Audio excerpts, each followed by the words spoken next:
ये जो लड़का आप देख रहे हैं, हाँ यही वाला, ये किसी काम का नहीं है और इसी काम के इसे पैसे भी मिलते हैं। जापान के शोजी मोरीमोटो काम न करने के लिए सैलरी पाते हैं। ये किसी उद्योगपति के बेटे नहीं है।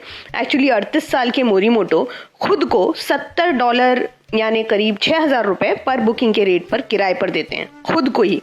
और काम के नाम पर इन्हें कुछ नहीं करना होता, बस कंपनी देनी होती है एक साथ, जिसकी जापान में बहुत कमी बताई जाती है। फॉर एग्जाम्पल, टोक्यो के रेस्टोरेंट में बैठी ये महिला अरुणा चिडा कई दिनों से साड़ी पहनकर बाहर निकलना चाह रही थी, लेकिन हिम्मत नहीं जुटा पा रही थी। तो बस इन्होंने मोरीमोटो को रेंट पर लिया ताकि वो उन्हें कंपनी दे सके।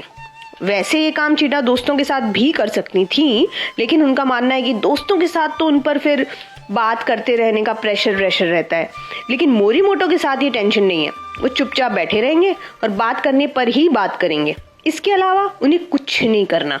हाँ, सुनने में ऐसा लग सकता है कि कुछ नहीं करने की आड़ में कहीं मोरीमोटो से बहुत कुछ तो नहीं कराया जा रहा है। तो एक न्यूज़ एजेंसी से हुई बातचीत में वो साफ करते हैं कि जी नहीं, किसी भी तरह की सेक्सुअल नेचर की सेवाएं वो नहीं देते, और ज़रूरी नहीं कि हर रिक्वेस्ट को वो हाँ ही कहें। जैसे एक बार उनसे कहा गया कि क्या वो फ्रिज को ज़रा सा खिसकाने के लिए आ सकते हैं या कंबोडिया जा सकते हैं, तो उन्होंने ऐसे ऑफर्स ठुकरा दिए।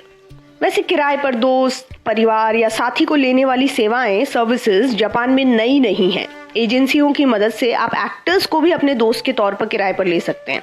ये बात अजीब लग सकती है कि बड़े बड़े भूकंप, एटॉमिक हमले का शिकार हुआ ये देश एकजुटता के बल पर गिर कर उठा है, लेकिन आज यही दुनिया में सबसे ज्यादा अकेलापन झेल रहे देशों में से एक है। काम और जीवन के बीच असंतुलन, बढ़ते सुसाइड रेट्स, शादी नहीं करने वाले लोगों की बढ़ती संख्या, इसने अकेलेपन को और बढ़ा दिया है। इतना ज्यादा कि जापान को अपने देश में मिनिस्टर ऑफ लोनलीनेस अपॉइंट करना पड़ गया, जो इस समस्या से निपटने पर काम करे।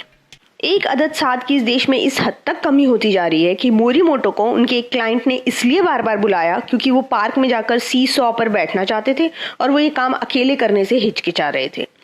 मोरीमोटो बताते हैं कि कई बार लोगों ने सिर्फ इसलिए बुलाते हैं ताकि वो उनके साथ चलें, सिर्फ चलें, या फिर जब लोगों को अपने दिल की बात किसी से कहनी होती है लेकिन वो ये बात अपने फैमिली या दोस्तों से नहीं कर सकते, तब भी मोरीमोटो उन्हें सिर्फ सुन लेते हैं।